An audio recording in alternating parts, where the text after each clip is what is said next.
हाँ जी दोस्तों, क्या हाल चाल है आप सभी के। आप सभी का स्वागत है मेरे YouTube चैनल मनी मेनिया में। तो विंटर इज कमिंग बताओ किस मूवी का डायलॉग, सॉरी मूवी नहीं, वेब सीरीज का डायलॉग है। सही जवाब देने वाले को मिलेगा बहुत बहुत प्यार मेरा। ठीक है जी।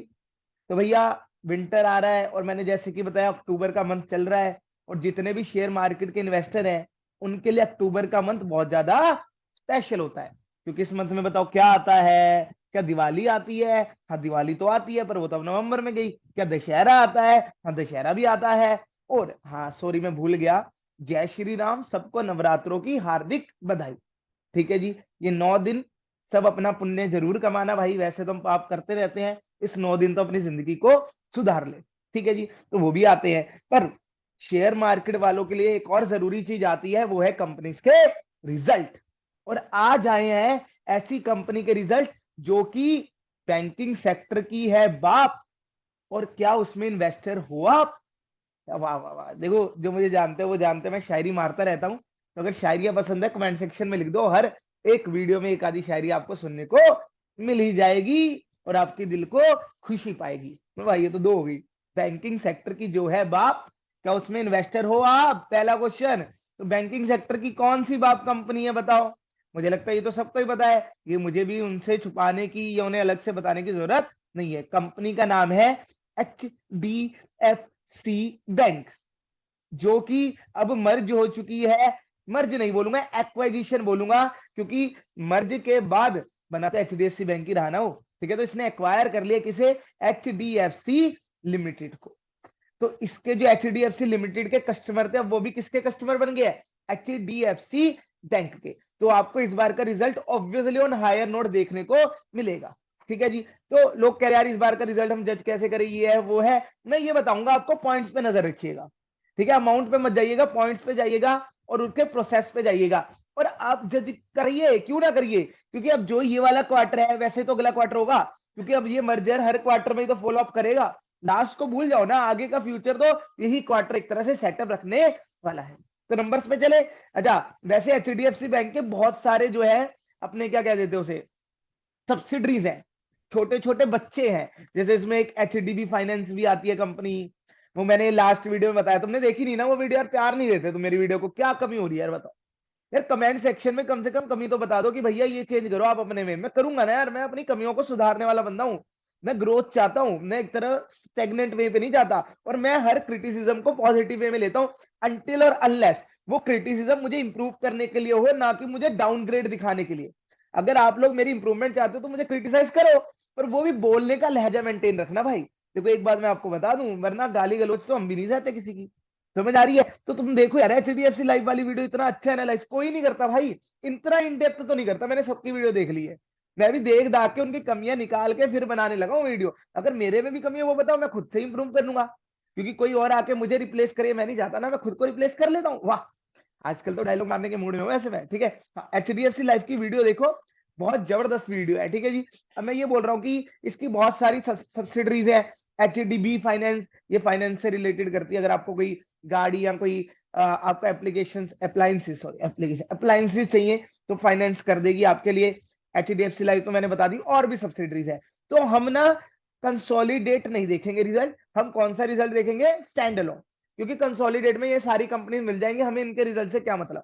हमें तो बैंक को जज करना है, हमें इन कंपनीज को जज नहीं करना। सबसे बड़े मतलब स्टैंड अलोन ही होते हैं। ठीक है, अगर आप इंडिया में जज कर रहे हो। ठीक है जी, अगर कोई बाहर उसका बिजनेस है, हाँ उसको कंसोलिडेट में ले लो, अगर सिमिलर टाइप ऑफ बिजनेस है। ठीक है जी। तो स्टैंड अलोन देखते हैं इसका। आइए बढ़ते हैं। तो सबसे पहले तो हम यही देखेंगे यार, इन्फोसिस ने डिविडेंड दिया, TCS ने दिया, क्या HDFC बैंक आपने दिया? HDFC बैंक कहेगा सालो पागल हो गया, इतना तो खर्चा हो गया मर्ज करने में, शेयर लोगों को देने में खर्चा नहीं होता क्या?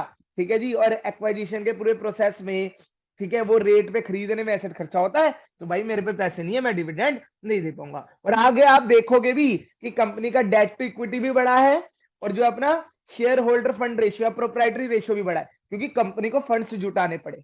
क्योंकि कंपनी को क्या करना था? एक्वायर करना। देखो ये बात है, ये बात कोई नहीं बताएगा। आओ ठीक है, देखते हैं। तो भैया ये रहे स्टैंड अलोन रिजल्ट। थोड़ा सा फोकस कर दे क्या? मुझे लग रहा है कम दिख रहा हो अगर आपको। तो कहाँ से होता है फोकस भाई? हाँ अब सही दिखेगा, ठीक है। तो फिर से लैक्स में ये नंबर, यार मैं कह रहा हूँ यार करोड़ में दिया करो, तुम तो इतनी बड़ी कंपनी हो, तुम्हारा तो पक्का ही करोड़ में होने वाला है, ठीक है जी। हाँ अब इसमें हम इनकम देखेंगे सबसे पहले। तो इनकम में सबसे मेन इनकम बिजनेस की, बैंक की, बाकी कोई इनकम मत देखो तुम, ठीक है जी। सबसे मेन ये बढ़नी चाहिए, इंटरेस्ट। क्योंकि अगर कोई भी बैंक, अगर आप, बैंक कैसे कमाता है, देखो एक सिंपल सी बात करते हैं। बैंक कहता है आप मेरे पास डिपॉजिट जमा कराओ, सेविंग अकाउंट या एफडी में, अगर एफडी में कराओगे तो ज्यादा इंटरेस्ट दूंगा, और सेविंग अकाउंट में दोगे तो 2-3% का इंटरेस्ट दे दूंगा। अब बैंक कैसे इंटरेस्ट दे पा रहा है? क्योंकि आप जो डिपॉजिट जमा करा रहे हो, बैंक उसे आगे लोन पे देता है, और उसपे क्या कमाता है? इंटरेस्ट कमाता है। ये बैंक की मेन कमाई है, ऐसे ही तो चलता है बैंक। बाकी सारी तो अदर है यार, कि बैंक ने किसी म्यूचुअल फंड में पैसा इन्वेस्ट कर दिया, वो तो कभी होगा कभी नहीं होगा, हमेशा क्या करेगा वो लोन वाला। तो स्ट्रक्चर ही देखो, अगर इंडिया में रूल है, कोई बैंक कब कहलाएगा अकॉर्डिंग टू आरबीआई, एक वो डिपॉजिट एक्सेप्ट करेगा और दूसरे लोन देगा। तो बैंकिंग का मेन धंधा इसमें चल रहा है, ठीक है। तो इंटरेस्ट मेन इनकम है, उसमें भी ये वाला इंटरेस्ट, ठीक है जी। इंटरेस्ट ऑन इन्वेस्टमेंट में जैसे कि बताया, वो कभी होगी कभी नहीं होगी, ये वाला इंटरेस्ट, ठीक है जी। जो मेन अपना जो है लोगों को लोन से रिसीव होता है। तो इसकी वैल्यू देख लेते हैं। इस क्वार्टर है ये, कितना बनेगा ये? 67,698 करोड़। ओ तेरी, इतना पैसा, बहुत ज्यादा पैसा है, ठीक है। लास्ट क्वार्टर कितनी दी? 48,586 करोड़। यानी क्वार्टर टू क्वार्टर इंप्रूवमेंट है ये, क्यू टू क्यू बेसिस पे। और कितने की इंप्रूवमेंट है? लगभग लगभग 20,000 करोड़, लगभग लगभग 20,000 करोड़ बोल सकते हैं। पर मैं बोल रहा हूं ना, इतना कैसे हो गया? ये तो ब्लू चिप स्टॉक है सर, ब्लू चिप में तो इतनी जल्दी तेजी आती नहीं, वो भी एक 3 महीने में ही। मैं वही रीजन बताया, एचडीएफसी लाइफ का भी इसमें, सॉरी लाइफ कह रहा हूं, एचडीएफसी का भी इसमें, एएमसी है जो, उसका भी इसमें भाई इनपुट है, ठीक है जी। और जो है अपना लास्ट ईयर कितनी थी? 38,586 करोड़। अब तुम ये देखो, वो ईयर पूरे में 10,000 करोड़ बढ़ा सकी, और क्वार्टर में 20,000 करोड़ बढ़ा दिया। थोड़ा कंपेयर करो ना, इससे ही आपको समझ आ जाएगा कि हाँ थोड़े तो मैनिपुलेटिव है रिजल्ट, ठीक है जी। और ईयरली अगर कंपेयर करोगे तो कितना इंप्रूवमेंट है? लगभग लगभग 30,000 करोड़ इनकम का, डबल हो गई भाई। ब्लू चिप की होती नहीं है नॉर्मली, इसलिए तो कहते हैं कि अगर आपको बहुत ज्यादा ग्रोथ चाहिए पर बहुत ज्यादा रिस्क के साथ, तो आपको स्मॉल कैप ढूंढनी पड़ेगी, ठीक है। क्योंकि वो, यार देखो ना, एक सिंपल सी बात है, 1 लाख को ग्रो करके 2 लाख बना दिया उन्होंने, कितनी ग्रोथ दिखेगी बोलो? 100%। ये मैं बार बार समझाता हूं आपको। और 1 करोड़ वाली कंपनी बेचारी 10 लाख भी कमा ले, इसने तो 1 लाख ही कमाया छोटी कंपनी ने, वो 10 लाख भी कमा ले, सिर्फ कितनी ग्रोथ दिखेगी? 10%। तो इसलिए, ठीक है, तो ये मैनिपुलेटिव रिजल्ट्स हैं काफी ज्यादा, पर ठीक है, इनकम बढ़ रही है। कुल मिला के बात ये है कि अगर मर्जर के बाद भी गिरती तो दिक्कत हो जाता, ठीक है। हाँ आइए, अब इनकम ऑन इन्वेस्टमेंट, ये इन्वेस्टमेंट अगर कहीं बैंक या एचडीएफसी ने किया होगा तो उसकी इनकम है, ठीक है। अब टोटली देख लेंगे। ये आरबीआई के साथ आपको पता होगा वो सीआरआर और एसएलआर, ठीक है, कि आरबीआई कहता है कि आपको कुछ पैसा हमारे पास भी रिजर्व रखवाना पड़ेगा, उस पर भी वो इंटरेस्ट दे देता है, जिसे हम कहते हैं रिवर्स रेपो रेट, ठीक है जी। वो भी ठीक है, ये इतना नहीं मिलता इसको बैंक को, क्योंकि आरबीआई ज्यादा ये रिवर्स रेपो रेट वाला चीज करता नहीं है। और ये गिरा है, ये गिरा है, ठीक है जी। अब तुम कहोगे सर दो का मर्जर होने के बाद भी गिर गया, क्योंकि ये बात समझो, लास्ट क्वार्टर तक थोड़ा सा सिचुएशन इन्फ्लेशन वाली ज्यादा थी, तो इसलिए हो सकता है आरबीआई ने ज्यादा रिवर्स रेपो रेट प्रोवाइड किया, तो ज्यादा बैंकों ने फंड रखे तो ज्यादा मिला। इस बार इतनी सिचुएशन नहीं है, रिवर्स रेपो रेट गिरा होगा, इसलिए बैंकों ने ज्यादा फंड उसके पास नहीं रखवाए। और इसमें सिर्फ एचडीएफसी बैंक के होंगे, क्योंकि एचडीएफसी तो फंड रखवाता ही ना, क्योंकि उसका बिजनेस ये है ही नहीं, ठीक है। तो ये सिर्फ बैंक वाले हैं, इसे थोड़ा जज कर सकते हो कि क्यू और क्यू बेसिस में फॉल है, ठीक है जी। और ईयरली इंप्रूवमेंट, ईयरली इंप्रूवमेंट हो रही है, ये अच्छी बात है। तो टोटल इनकम देख ले एक बार, ठीक है जी। इसमें अदर इनकम भी आ जाएगी, आपकी सारी इनकम आ जाएगी। तो टोटल इनकम आपकी बन रही है 78,406 करोड़ इस क्वार्टर में। लास्ट क्वार्टर थी 57,816 करोड़, ठीक है जी। हंसा क्यों मैं? क्योंकि 57 वाले नंबर को तो हमारे इंटरेस्ट ने बीट कर दिया ठीक है। हाँ आइए, मैं बोल रहा हूँ ना, वही मेन इनकम है, उससे ही कंपनी ज्यादा बैंक ज्यादा कमाता है अपना, देख लो। 78 में 67,000 तो उसका ही इनपुट है, ठीक है जी। और उससे लास्ट ईयर कितनी थी हमारी? 46,181 करोड़। यानी ईयरली भी तगड़ी इंप्रूवमेंट है, ठीक है। क्वार्टरली तो है ही इंप्रूवमेंट, ठीक है। तो बहुत अच्छी इनकम में बहुत अच्छा ग्रोथ है देखा जाए तो। अब आते हैं इनकम को पाने के लिए खर्चा कितना किया, और यहां पर ही थोड़ी गड़बड़ है। अगर मुझे पूरे रिजल्ट में कुछ बुरी चीजें लगी मैं पॉइंट आउट करता जाऊंगा। देखो मैं एक बात बताता हूँ, मैंने रिजल्ट कल रात को देख लिए थे और पूरा एनालाइज कर लिया था, ताकि मैं टाइम वेस्ट ना करूं कि कंफ्यूज रहूं, ठीक है। मैं पहले से तैयारी करके आता हूं, ठीक है। पर मैं एक बात बताता हूं, मैंने किसी कमेंट्री नहीं सुनी, मैं जो जजमेंट बता रहा हूं मेरा व्यू पॉइंट है, आपको मानना ना मानना वो आपकी मर्जी है, ठीक है जी। देखिए अब खर्चा कितना हुआ है इस लोन को पाने के लिए, इनकम को जनरेट करने के लिए। इस क्वार्टर हुआ 40,313 करोड़। लास्ट क्वार्टर था 24,987 करोड़। और जो है अपना लास्ट ईयर था 17,565 करोड़। अब देखो, जैसे मैं हमेशा कहता हूँ, इनकम बढ़ी है तो खर्चे भी बढ़े हैं, चाहे वो वाई ऑन वाई बेसिस पे हो, चाहे क्यू ऑन क्यू बेसिस पे हो। अब यहाँ पे दिक्कत मैं बताता हूँ क्या है। देखो, अगर मैं इसको ना जो अपनी इनकम है उससे कंपेयर करता हूँ, 40,313 करोड़ के खर्चे, ये भी सिर्फ मैं मेन वाले खर्चे ले रहा हूँ, अदर खर्चे तो ले ही नहीं रहा। और इनकम कितनी है, 78,406 करोड़। तो आपको दिखेगा मोर देन 50% एक्सपेंसिव जो है कंट्रीब्यूट कर रहे हैं इस क्वार्टर के। और अगर इसे लास्ट क्वार्टर से कंपेयर करूं तो ये कंट्रीब्यूशन कम था, यानी खर्चों का प्रोपोर्शन बढ़ रहा है। एक ये वाली चीज देखो, ये नहीं बताएगा कोई कि आपकी इनकम बढ़ रही है, बहुत अच्छी बात है, और जनरली खर्चे भी बढ़ेंगे, पर खर्चों पे आप ढंग से कंट्रोल नहीं रख पा रहे, क्योंकि पहले आपकी इनकम के खर्चे 35 से 40% होते थे, और आज वो खर्चों ने अपना कंट्रीब्यूशन कितना कर लिया, 50% के आसपास। तो खर्चों की एक दिक्कत है यार, वो मैं बोल रहा हूँ, वो एचडीएफसी नहीं आई है कंपनी, शायद कंट्रोल करने में अभी टाइम लगेगा, पर लॉन्ग टर्म के लिए ऐसी कंपनी नहीं मिलेगी आपको। एचडीएफसी बैंक जैसा स्टॉक नहीं है लॉन्ग टर्म में, अगर मैं एक बात बताऊं। ठीक है जी, आइए टोटल खर्चे। अब देखो, इसमें अगर टोटल देखोगे फिर और बढ़ जाएंगे, ये कितना हो जाएगा, 55,712 करोड़। ठीक है जी, लास्ट क्वार्टर 39,044 करोड़। ठीक है जी, और लास्ट ईयर 28,787 करोड़। तो वही है, फिर से टोटल खर्चे भी बढ़े हैं, और फिर से अगर आप टोटल इनकम से कंपेयर करोगे तो फिर से आंकड़ा मोर देन 50% का आ रहा है। और अगर आप क्वार्टर लास्ट क्वार्टर वाले से करोगे तो ये भी 50% के आसपास पहुंच रहे हैं। ठीक है जी, ईयर वाला भी 50% के आसपास पहुंच रहा है। ठीक है, तो खर्चों पे थोड़ा कंट्रोल करना चाहिए एचडीएफसी बैंक को।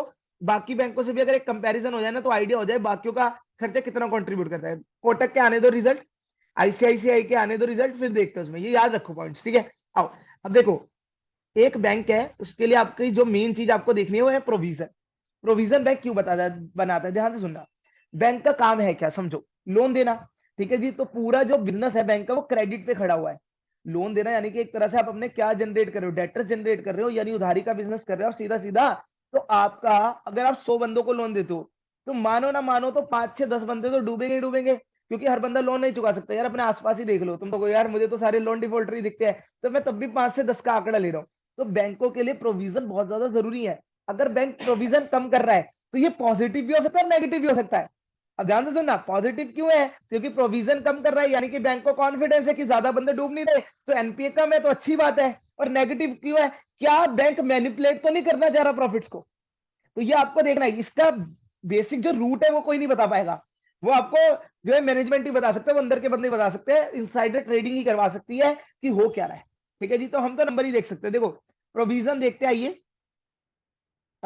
ये है प्रोविजन अपना। ठीक है जी, ये है इस बार का 2,903 करोड़। ठीक है जी, लास्ट बार का था 2,860 करोड़, और लास्ट ईयर था 3,240। यानी कि ईयरली तो प्रोविजन कम हुआ है। मैंने बताया दो रीजन हो सकता है उसमें से, अगर आप पॉजिटिव लेना चाहते हो पॉजिटिव ले लो, नेगेटिव लेना चाहते हो नेगेटिव ले लो, जैसी जिसकी सोच। और क्वार्टरली प्रोविजन बढ़ा है। ठीक है, ये एक बात है, यहाँ पे मैंने आपको पॉइंट क्लियर कर दिया। अब अगर प्रॉफिट देखे, जिसमें हमारा जो है ये टोटल खर्चे भी माइनस हो जाएंगे और प्रोविजन भी माइनस हो जाएगा इनकम में से, 7 - 8 - 9, तो प्रॉफिट बैठ रहा है अभी। टैक्स वैक्स भी करेंगे, पहले टैक्स से पहले का देख लेगा। ठीक है, प्रॉफिट बिफोर टैक्स 19,790, 19,790 करोड़ इस क्वार्टर में। लास्ट क्वार्टर में था 15,911 करोड़, और लास्ट ईयर था 14,152 करोड़। यही था। अगर आप ईयरली इंप्रूवमेंट देखोगे तो 5,000 - 6,000 करोड़ की है, क्वार्टरली भी 4,000 करोड़ की है। अब तुम इस क्वार्टर को लास्ट ईयर से कंपेयर करो, तुम कहोगे सर एक साल तो कंपनी को 1,000 करोड़ करोड़ प्रॉफिट इंक्रीज करने में लगा, ये 3 महीने में कंपनी ने 4,000 करोड़ कैसे प्रॉफिट इंक्रीज कर लिया, फिर आपके दिमाग में मर्जर आ जाएगा दोबारा से। ठीक है जी, तो प्रॉफिट बढ़ रहा है, बट वहां पे हमें थोड़ा मर्जर वाला एस्पेक्ट, अब ये नहीं है ना, अलग अलग नहीं बता रही है कि एचडीएफसी ने कितना कंट्रीब्यूट किया, वो बताएंगे भी नहीं, क्योंकि मर्जर होकर एक कंपनी हो गई है। तो अगले क्वार्टर का वेट कीजिए, तो प्रॉफिट बढ़ रहा है, अच्छी बात है। ठीक है जी, अब अगर टैक्स भी हटा दे, अब देखो यहाँ पर देखने की बात है, टैक्स टैक्स कंपनी कम दे रही है भाई, तो प्रॉफिट में आपको और जंप दिखेगी क्वार्टरली बेसिस पे। कितना दे रही है, 3,813, और लास्ट क्वार्टर कितना था, 3,960। ठीक है जी, और 3,546। ठीक है, अब आपको अगर पता हो, प्रोविजन का मतलब है कंपनी आने वाली जो है टैक्सेस के लिए तैयारी करती है। एक सीधी सी बात अगर मैं आपको बताऊं, कंपनी को लग रहा है कि आने वाले टैक्सेस कम रहेंगे, ठीक है, वो कंपनी का व्यू पॉइंट हो सकता है। टैक्स कैसे निकलता है वो इनकम टैक्स वाले से पूछो भाई, जो भी इनका पर्सपेक्टिव है, ठीक है जी, इस क्वार्टर कम निकला है टैक्स, और प्रॉफिट बढ़ जाएगा क्योंकि टैक्स कम यानी एक तरह का एक्सपेंसिव होता है, तो प्रॉफिट में आपको और भी जम देखने को मिलेगा। ईयरली टैक्स बढ़ा है, क्वार्टरली टैक्स गिरा है, ठीक है जी। अब नेट प्रॉफिट पे आ जाते हैं हम फटाफट से। तो नेट प्रॉफिट आपका है 15976, ठीक है जी, 11951 और 10605। ईयरली इंप्रूवमेंट 5000 करोड़ के आसपास की मेन प्रॉफिट में, ठीक है जी, मतलब कि सब चीजें माइनस करने के बाद। क्वार्टरली 4000 करोड़ के आसपास की, यानी बहुत अच्छा कर रही है कंपनी, ठीक है, इंप्रूव कर रही है अपने प्रॉफिट्स को। अब यहाँ पर कुछ रेशियो देख लेते हैं, उससे आपको और आइडिया हो जाएगा कंपनी कैसा कर रही है। कैपिटल एडिक्वेसी रेशियो सबसे इंपॉर्टेंट है, मैंने शायद बैंकिंग पे एक वीडियो बनाई हुई है, उसे आप देख सकते हो। एचडीएफसी बैंक का ही कंपेयर किया था, किस बैंक से किया था, आईडीएफसी फर्स्ट बैंक। उस वीडियो को देखना, जरूर देखना, अच्छे खासे व्यूज आए थे उसपे। वहां पर मैंने सारे रेशियो समझाए थे, कैपिटल एडिक्वेसी क्या है, ज्यादा से ज्यादा होना चाहिए, अभी ये समझो, ठीक है। अगर मीनिंग जानना है तो उस वीडियो पे आपको जाना पड़ेगा, प्ले लिस्ट में मिल जाएगी आपको, ठीक है। 20%, 19.5% है, इंप्रूव हुआ है, क्वार्टरली भी इंप्रूव हुआ है और ईयरली भी इंप्रूव हुआ है, होना चाहिए इंप्रूव, अच्छी चीज है तो, ठीक है। ईपीएस आते हैं, ठीक है जी। ईपीएस डाइल्यूटेड वाला देखेंगे, जब आप नए इन्वेस्टर भी जोड़ देते हो उसके बाद कितना है आपका 21.02, यानी एक अपने शेयर होल्डर को आप कितने रुपए अर्न करके दे रहे हो, 21.28। अब यहाँ पर आपको गड़बड़ दिखेगी, और 90 रुपीज ईयरली। तो आप कहोगे चलो अच्छी बात है, प्रॉफिट बढ़ रहा है तो ईपीएस भी बढ़ेगा, बढ़ेगा फॉर श्योर था। और तुम कहोगे सर क्वार्टरली भी प्रॉफिट बढ़ रहा है और अच्छे खासे नंबर से बढ़ रहा है, पर क्वार्टरली ईपीएस गिरा क्यों? क्योंकि देखो फॉर्मूला क्या ईपीएस अगर आपको बताओ, शेयर होल्डर्स, ठीक है, अपॉन में प्रॉफिट। तुम कहोगे सर अगर ये आपका, या फिर मैंने उल्टा लिख दिया, सॉरी, प्रॉफिट अपॉन में नंबर ऑफ शेयर होल्डर्स, ये फॉर्मूला एक बार बता देना यार, यही है, बताया हुआ है वही। ये आप फाइनेंशियल लीवरेज वाले में देख लो, ठीक है। तुम कहोगे सर न्यूमरेटर अगर बढ़ रहा है क्वार्टरली बेसिस पे, तो ईपीएस भी बढ़ना चाहिए, क्योंकि अगर न्यूमरेटर बढ़ेगा नंबर बड़ा होना चाहिए। बट मेरे बच्चे, ईपीएस में एक डिनोमिनेटर भी तो फैक्टर है। न्यूमरेटर बढ़ा नो डाउट, पर डिनोमिनेटर ज्यादा तेजी से बढ़ा, क्योंकि मैंने क्या बोला कि कंपनी को चाहिए थे पैसे, या फिर कंपनी के जो उसने मर्जर किया, तो एचडीएफसी लिमिटेड वालों को शेयर देने पड़े, किस नाम के, एचडीएफसी बैंक वाले के नाम के। तो ज्यादा शेयर होल्डर बन गए कंपनी के, तो भैया ये डिनोमिनेटर बढ़ेगा तो ईपीएस गिरेगा, गिरेगा फॉर श्योर, ठीक है जी। तो ये थोड़ा, अब ये तुम कह सकते हो कि कंपनी को जितना वो फायदा दे रही है प्रॉफिट के बेसिस में, उससे ज्यादा वो शेयर होल्डर ला रही है, तो एक नेगेटिव पॉइंट है। मान लो वो 100 रुपए अर्न करके दे रहा है एचडीएफसी वाला मर्जर, ठीक है जी, पर वो शेयर होल्डर बांटने वाले कितने लोग ला रहे हैं, 120, तभी तो ईपीएस गिर रहा है ना। मर्जर के बाद ईपीएस क्यों गिरा? क्योंकि वो प्रॉफिट जितनी स्पीड से ला रहा है उससे ज्यादा वो बंदे ला रहा है कि उन बंदों में बटेगा। तो ये थोड़ा सा एक नेगेटिव पॉइंट आप देख सकते हो। देखो फिर से वही बात है, एनालाइज, टेप एनालाइज, ठीक है जी। आइए आगे। तो ठीक है, ये अब देखो मेन इसमें एनपीए। एनपीए मतलब क्या होता है कि जो लोग कंपनी को लगता है ये डूबेंगे, ये पैसे नहीं देने वाले, ठीक है, इस क्वार्टर एनपीए है वो बढ़ेगा, क्योंकि फिर इसमें एचडी, अब अगर देखो पॉजिटिव में तुम ये सालों चिल्ला रहे हो कि मर्जर है सर, मर्जर है, तो पॉजिटिव तो बढ़ने दे, तो नेगेटिव भी तो मानो बढ़ेंगे, क्योंकि मर्जर है भाई, मर्जर है, उसके भी तो, एचडीएफसी की भी तो कुछ डिफॉल्टर होंगे। देखो दोनों तरह से फिर जज किया करो, ये नहीं कि जब सपोर्ट करने की बारी आई तो भैया हमारे पापा बढ़िया, हमारे पापा बढ़िया, ठीक है जी, पॉजिटिव चीज में बढ़िया बढ़िया, और अगर नेगेटिव हो गया तो पापा के पार्टनर की वजह से बिजनेस डूबा, ऐसे मत क्या करो, पॉजिटिव रखो, ठीक है जी। 31,577 लोगों का पैसा रिटर्न करने से वो मुकर रहे हैं एक तरह से। लास्ट क्वार्टर था 19,064 और लास्ट ईयर था 18,301, ये नंबर, ठीक है जी। ईयरली बहुत ज्यादा डूब रहा है पैसा, ठीक है जी, क्वार्टरली भी बढ़ रहा है। ईयरली देखोगे तो कम से कम कितने की ग्रोथ है ये, आप लगा लो, मोटा मोटा नहीं, 13,000 करोड़ ज्यादा पैसा डूब रहा है। और क्वार्टरली अगर देखा जाए तो 12,000 करोड़ ज्यादा पैसा डूब रहा है, ये एक और चिंता की बात, यानी कि एचडीएफसी फिर ज्यादा नुकसान भी लेकर आया, अगर फायदा लेकर आया नुकसान भी लेकर आया वो, ठीक है जी। पर तुम कहोगे सर ये तो ग्रॉस है, हमने प्रोविजन तो बनाई रखे, उसके बाद, तो उसके बाद कौन सा ज्यादा अच्छी पिक्चर हो रही है, 8072, ठीक है जी, 4776 और 4882। चलो ये कह दो कि अब डबल हो रहा है, लगभग लगभग क्या हो रहा है, डबल, क्या ग्रॉस वाले भी डबल हो रहे थे? नहीं हो रहे थे, नेट वाले यानी और ज्यादा बढ़ रहे हैं, कि प्रोविजन भी शायद तुमने, हमने देखा ऊपर कम किया, तुमने क्वार्टरली बेसिस पे प्रोविजन भी अपना काटा ना, और दिक्कत आ रही है, ठीक है। और ईयरली बेसिस पे भी लगभग लगभग डबल हो रहा है, ठीक है जी। आपका पैसा डूबने वाला है एचडीएफसी जी, ये आप देख आ रहे हो, सिंपल सिंपल, ठीक है। तो ये एक नेगेटिव न्यूज की तरह हम लेंगे, नो डाउट। अब अगर परसेंट में कंपेयर करो, नंबर समझ नहीं आते सर, लोन के साथ क्या पता लोन भी बढ़े हो तो डूबने वाले बढ़ेंगे, ठीक है, तो परसेंटेज इज बेस्ट। जब कंपैरिजन करना है तो एब्सोल्यूट टर्म्स में नहीं करना चाहिए, रिलेटिव में करना चाहिए, मैंने आपको बताया हुआ है, तो देख लो। इस बार जो है 1.3% है, ठीक है जी, लास्ट क्वार्टर 1.1 था, ठीक है, और लास्ट ईयर 1.2 था, ठीक है। ईयरली बेसिस पे इतना नहीं बढ़ा, डूबने का जो है सिलसिला पर जो है क्वार्टरली बेसिस पे ये भी बड़ा है 0.2% से। ठीक है जी, अब तुम कहोगे सर ग्रॉस है नेट देख लो 0.3, ठीक है जी 0.3, 0.35, 0.30 और 0.33। तो वही बात, अगर आपका ईयरली जो है एनपी इतना नहीं बढ़ रहा ग्रॉस वाला, तो नेट वाला भी नहीं बढ़ेगा, वही सेम यहाँ पर देखने को मिल रहा है। और क्वार्टरली अगर ग्रॉस वाला बढ़ रहा है तेजी से, तो नेट वाला भी बढ़ेगा। ठीक है, क्योंकि ज्यादा प्रोविजन फर्क क्रिएट नहीं कर सकते। एक बात आपको समझनी है, क्योंकि आप लास्ट क्वार्टर जितना ही प्रोविजन मेंटेन करते हो, क्योंकि आपको प्रॉफिट भी अच्छे खासे शो करने हैं। अब यहाँ पर एक बात हो सकती है कि बाकी बैंकों से सर कंपेयर करें तो ये बहुत अच्छा आंकड़ा है।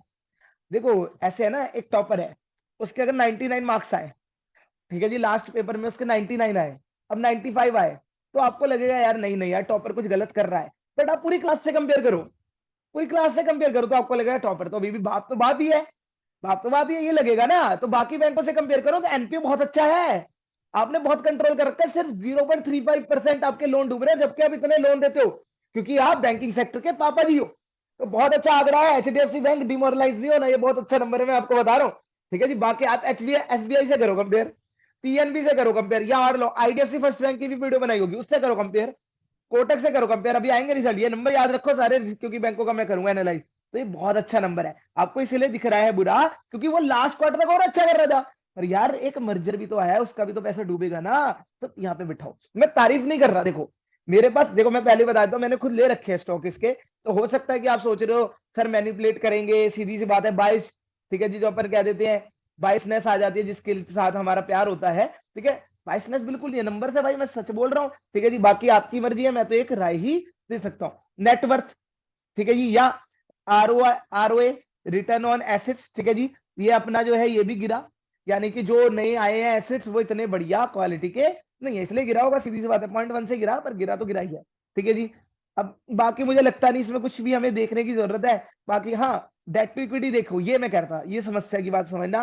ठीक है कि कर्जा कंपनी ले रही है, उसका मैंने रीजन बता ही दिया। ठीक है जी, क्यों ले रही है।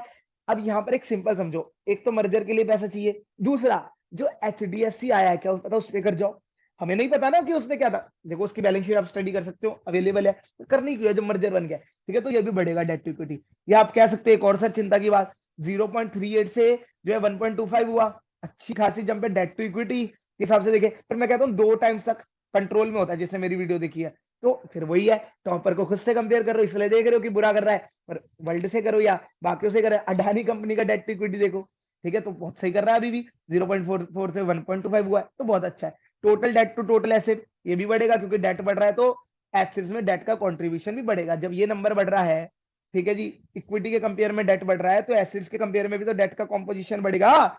नहीं समझ आ रहा तो बता देना, ये पूरा समझा दूंगा रेशो कैसे बनते हैं, मुझे कोई दिक्कत नहीं है, हम तो भाई अकाउंट्स के बंदे हैं, हमें तो आता ही है। ठीक है जी, हाँ तो देख लो ये भी।